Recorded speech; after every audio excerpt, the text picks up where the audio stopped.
And we are live. Okay, we'll call this meeting to order. Has roll call been taken? Yeah, the roll has been taken.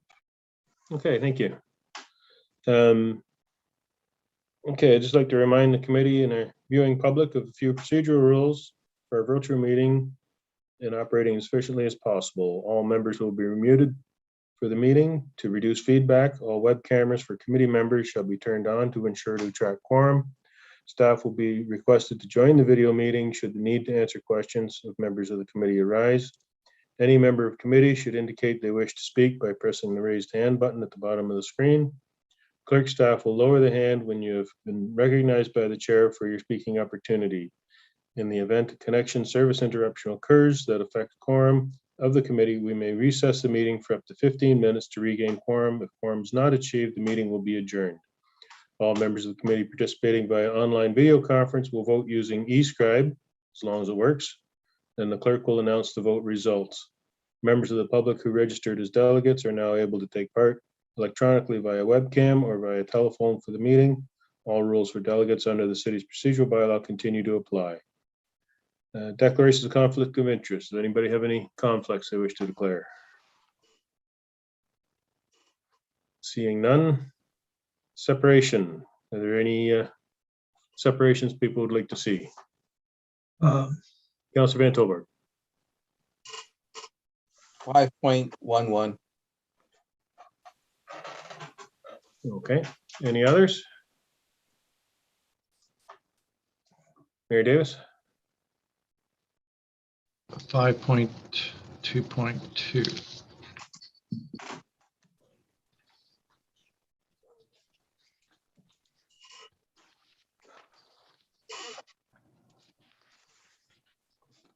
Any others?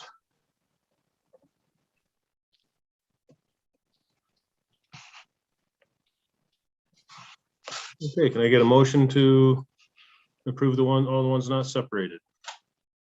Moved by Councilor Utley, seconded by Councilor Van Tilburg. Any questions, comments? Seeing none, all in favor? Just prior to taking the vote, just to clarify, the items that are subject to the vote are as follows.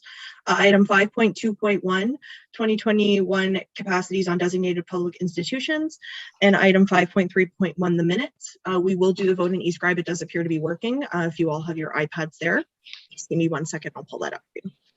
You don't have your iPad up? I don't have my iPad with me. For sure, I can log your vote for you. How would you like to vote? This one, yes. Okay.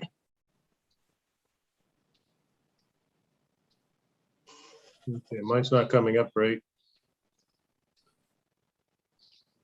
Okay, we will just do a show of hands. It was working earlier. Sorry, guys. I tried. I did try. Okay, so all those in favor, please raise your hands and please leave them raised until I call your name. Councillor Utley, Councillor Martin, Councillor Carpenter, Councillor Van Tilburg, and Mayor Davis. Okay, the item is carried. Okay, item 5.1.1, Councilor Van Tilburg, you have the floor.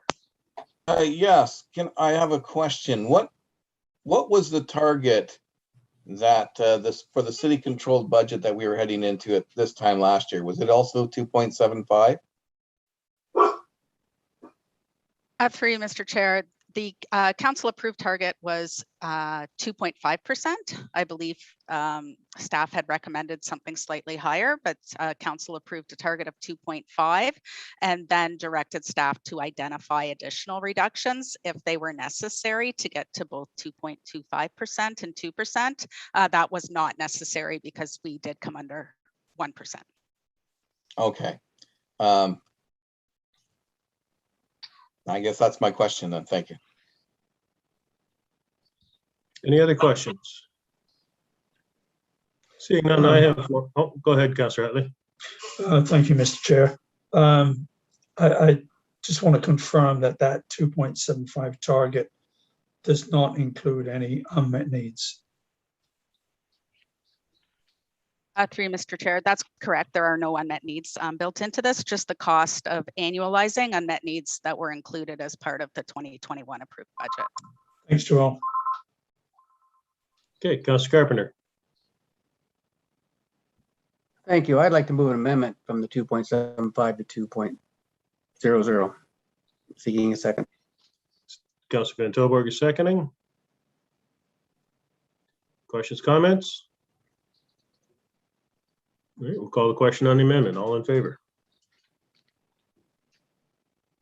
So please leave your hands raised until I call your name. All those in favor, Councillor Martin, Councillor Van Tilburg, Councillor Carpenter, Mayor Davis. Okay, and all those opposed? Okay, Councillor Utley. Okay, the item is carried. Thank you.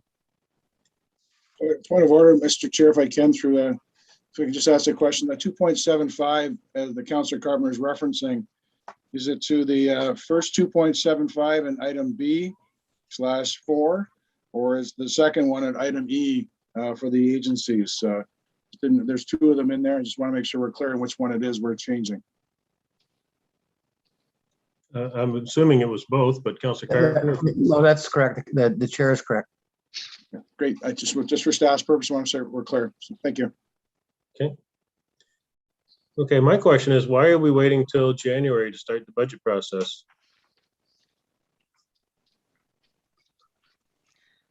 Sorry, to the chair. Just the staff time really that's involved in putting this budget together. We still do have a lot of unknowns at this time of the year, but with respect to how COVID is going to impact the 2021 budget. So we still do have a lot of our services either not operating currently or just coming back online with limited capacity. For the operating budget, we really would like to have that additional time to be able to figure out what that might look like, in addition to determining if we do have those residual impacts into next year, how much of that provincial funding we may have left over to be able to offset that, or what other mitigation measures we might need to take into account. Certainly for the capital budget side, you'll probably recall last year we only did a one-year capital. It is our intent to bring back a longer year capital plan this year that does include all of the updated growth related projects as part of the Transportation Master Plan and Master Servicing Plan, as well as the funding exercise and being able to fund a multi-year capital plan. So we do need time to do that as well. Okay, Councillor Van Tilburg. The electricity forecasted increase of 5%, where does that come from?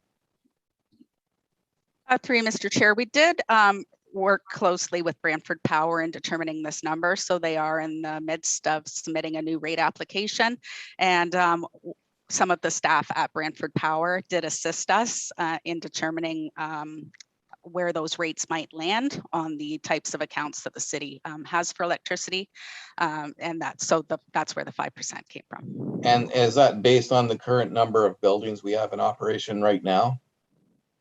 Or is that include a possible potential increase with the post office and the current city hall until we dispose of it? Or like, I'm just wondering, what have you looked at there's a number of building variables coming forward. I'm just wondering if those were taken into account in this projection. Yes, certainly there are a number of variables. So it is based on the current electricity budget that's contained within the 2021 budget and putting an increase to that number. But there could be savings, could there not? There could be savings. We have identified efficiencies in this budget as well. Not speaking specifically to facilities necessarily, but definitely to LED conversion with streetlights and other places. I believe the total we've built into this forecast in savings for that is $150,000, as well as a blanket $500,000 in other citywide efficiencies as well. Thank you. Councillor Utley. Thank you, Mr. Chair. I just want to add that in the chart on page 6, we're going to be asking staff to find reductions of $2.4 million, which is no small ask. And I don't know if if those reductions would include the 6 additional police officers that police services are asking for, or is that built in?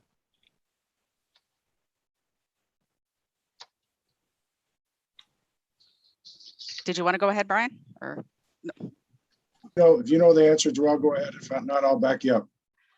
I actually don't know the answer. So there's been nothing provided to the city from the Police Services Board yet by way of a 2022 budget forecast. We have included costs to annualize items that the board did approve through their 2021 budget process, but there's, in addition to that, only inflationary increases have been assumed for this purpose. Thanks, Joel.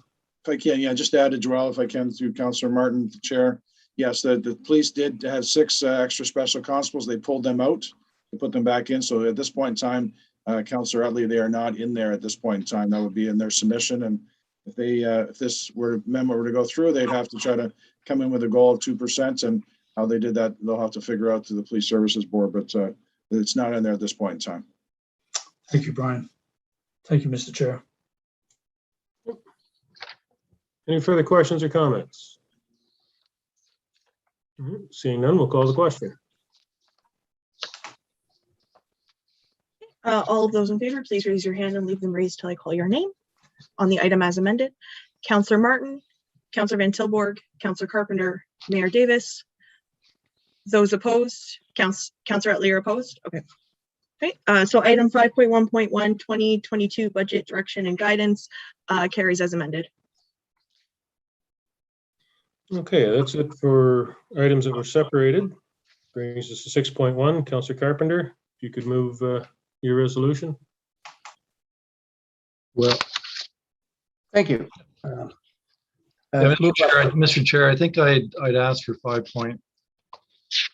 Oh, right. Oh, yeah, 5.2.1, yeah. 2.2. Sorry, Mayor, go ahead. Thanks, Got ahead of Mr. Chair. myself there. Yeah, so first of all, a question to staff. So what was the response of the Brant Community Foundation to this initiative? I know there's a letter. So, yeah, so through the chair to the mayor, yeah, BCF was very supportive of assisting in a program. They were very thankful for the mine to look for some community funding again through the grant program. So I did ask if they were willing to, same as 2020, provide a letter of support, which is what they did. So I included that within the report. Again, many thanks being expressed in my conversations with their executive director. Yeah, and so, yeah, I was very pleased to see this. This was a resolution that I moved earlier this year. And I want to thank staff for trying to find an innovative way to do this and not put us in jeopardy in respect to the cash reserves we have from the casino proceeds. And, you know, great for the community that this is not what it would normally be to monies flowing to the foundation available to various charities in our community, but of course, without the casino operating, that's just a fiscal reality. But again, thanks very much to staff for doing that. And I'm sure there's going to be a number of organizations in town that will appreciate receiving some funding in what is a difficult year for everybody. So thanks, Mr. Chair. Okay. Any other questions or comments? Seeing none, we'll call the question on 5.2.2. All those in favor, please raise your hand. Councillor Martin, Councillor Utley, Councillor Carpenter, Councillor Van Tilburg, Mayor Davis. Item 5.2.2 has carried. Okay, sorry for skipping over you like that, Mayor. Councillor Carpenter, 6.1. Thank you, Chair Martin.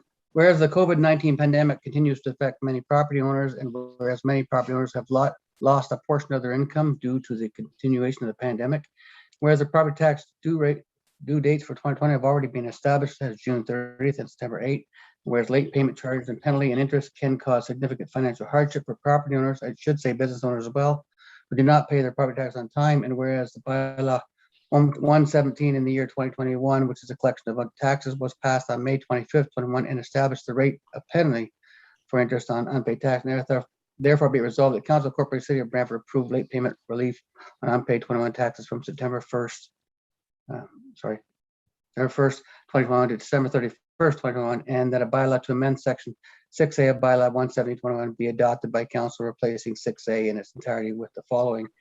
In default of any installment after the same has become due and payable, there will be charged a penalty not to exceed 0% of the principal amount of such installment, and further interest of 0% on the principal amount of such installments will be charged on the first day of each subsequent calendar month. And this is for till December 31st, 2021.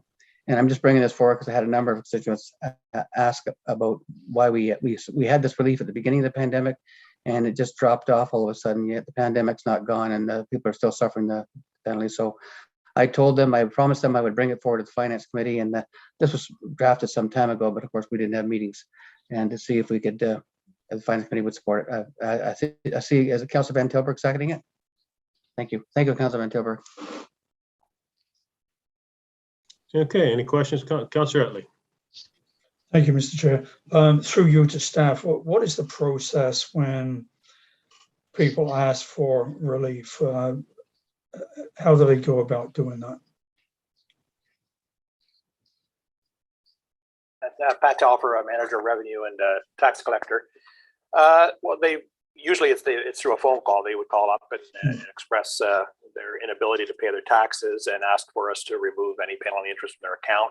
We can't do that. It's not allowed. Once legislation dictates that once it's added to the account, we cannot remove it from the account. Penalty and interest become taxes once added, and taxes cannot be written off unless it's by the treasurer. And the only way that happens is if it's through a failed tax sale.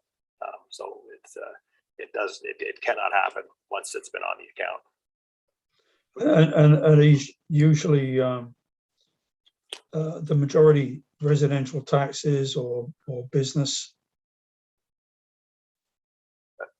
Sorry, say that again, Councillor Utley. The majority of people asking for property tax payment relief, are they mostly residences or businesses? I would say it's a mix. I don't have any Okay. percentages, but I would say yes, it's both. Okay, thank you. I support this, but I need to ask those questions. Thank you. Councilor Van Tilburg? Yes, I also support this very much. I think it's very timely. I hope we don't have to do this again in the future. I'm hoping COVID is behind us and that that's far in the rearview mirror. But what I do know, a lot of people have been affected in different ways. And quite frankly, a lot of our property owners happen to be landlords, and landlords have had a double whammy in that, in regards that many tenants haven't been paying. Whether they can, or they've taken advantage of the situation. They, quite frankly, haven't been paying, and some for as much as a year. Anywhere from 6 months to a year has been pretty common. So hopefully this will give them a little bit of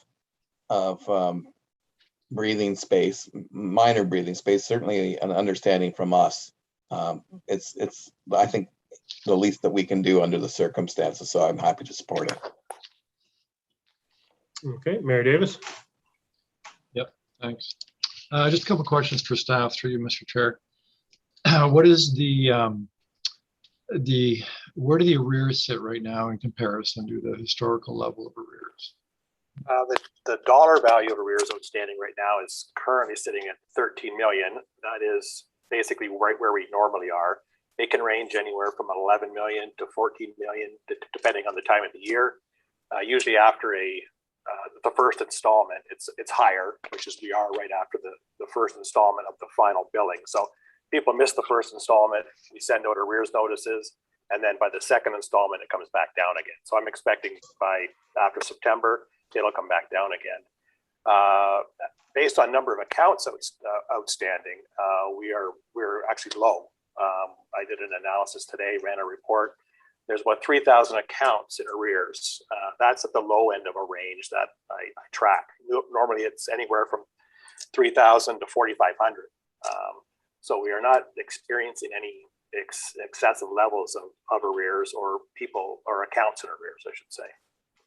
Okay, and what are the number of requests you've had? Because you mentioned that someone would call and they would make a request under the program as it was. So what is the level of request then? Do you have a number on that? I don't have a number, but when I was referring to how people ask for relief, that wasn't specifically related to the pandemic. That was at any time. That was historically, people would just call up and ask for relief. We've not been experiencing lately any additional or increased requests due to the pandemic. There have been some, but I don't track it. But I have heard they usually get referred. Some get referred to me, and I'll have to say that no, we ended that program last September. It was only for 2020, but there have not been a lot of calls that I've had to field for that. So would you put it under 10, more than 10? Oh, it's probably more than 10. I mean, we get hundreds of phone calls. Okay. They're not necessarily related to relief, but all kinds of calls. I don't track the types of calls we get. Okay. And what are other municipalities doing? I did some research, did some analysis and a survey, and I have not found any other municipality that is providing any relief at this time. The last one that I can remember is the county of Brant provided relief for January, February, and March. So for the first quarter of 2021. But they are, I talked to their tax collector, and they are back in full swing with their collection process, including starting the tax sale process on properties that are more than 2 years in arrears. So I think it's business as usual for most municipalities. And so I was surprised when you said that the level of arrears or the number of accounts in arrears is less than what it normally is. Like, what do you attribute that to? I mean, I would have thought it would be. It's at the low end of normal. We do them 4 times a year. We send out arrears notices after every due date. So that's 4 times a year. Although I can run the report at any time, but we actually send them out 4 times a year. And like I said, they're anywhere from, I've seen them as low as 3,000, maybe a little less, but that's the low point. And I've seen them as high as 4,500. And what were they this time last year? I did bring that up. I can find it. I think we were in the, well, to be honest, we were high. It would have been very high because there were lots of accounts that were not paying them intentionally because we were not charging any interest. So I noticed as of September 30th, we had a lot of people pay in that last week leading up to September 30th. So it's not a true number to say what they were between March or April 1st and September last year, because I can say for a fact there were lots of accounts that were intentionally not paying until the relief was done. Okay. And what do you expect the dollar impact will be on city finances? I'm talking the gross. And this resolution is just for relief on 2021 taxes outstanding. So it'd be about 90,000 a month. So I targeted about anywhere from 300,000 to $400,000 in the 4 months left of the year. So that's what it'll cost us, or that'll be lost revenue, and that we will come in a deficit. Right now I'm projecting to come in pretty close to budget. So we'll have a deficit of anywhere up to $400,000. But this proposal would have that ending at the end of the year, correct? So you think those arrears would be excuse me, paid next year, is that? Correct, yeah. So we would start charging interest again on any outstanding 2021 taxes on January 1st. Okay. But we would miss that revenue for September 1st, October 1st, November 1st, and December 1st. Yeah. So taking that into account, it's kind of an inflow, outflow, or it doesn't come in, but then it does come in later. What is the kind of the net dollar impact of this? Are you able to estimate that, the projected? The net impact is anywhere from 300 to 400,000. That will be lost revenue in 2021. Yeah, but you pick it up again in 2022 though, right? We'll start charging it again, yes, but we would do that anyway. So we will have charged $400,000 worth of penalty in 2021, but then we will continue to charge that in 2022 if it's not paid. Okay, I suspect I've gone past my time limit, Mr. Chair. So. To try and clear that up, the 90,000 per month, that's the lost interest that we would normally charge, is that right? That's correct. Yeah, so that's not unpaid taxes, that's just the interest. Okay, and the interest rate, 1.25, that's charged per month? That's per month, yes, Okay, on the first of every month. okay, and you noticed the real number of people that deliberately didn't pay because they knew there was no penalty and interest? Yes, I did notice that, yes. I And- analyzed some accounts in the last week of September last year, and we had a very large uptake in payments in that week. Okay, and did that delay cause problems for the city financially? Well, we did have a, I guess that would not, we would lose interest income on that. I don't have a number on that. We would not have lost interest revenue because I'm sure if the due dates were, if there was penalty being charged, they would have paid as of the due date. So it wouldn't have been a penalty interest issue or a financial impact, but we would have lost money on investment income because it wouldn't have hit the bank. So some people took advantage of the situation the same way some tenants are taking advantage of the situation and not paying the rent. Okay. Yeah. Yeah, I don't think I can support this. It sounds like a great idea on the face of it, but it means that people that are paying their taxes on time in full are going to be penalized because there's going to be 400,000 in lost interest revenue. And we didn't find an alternative source for that fund. So I think, it's certainly a feel-good resolution that looks good on the face of it, but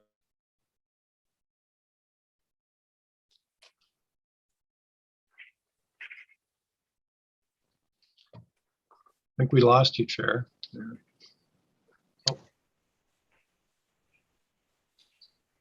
at what point did you lose me? Probably the last, I guess, 30, 40 seconds it froze. Okay, well, basically I was saying I won't be supporting the resolution because of the increased cost to the municipality. Any other questions or comments?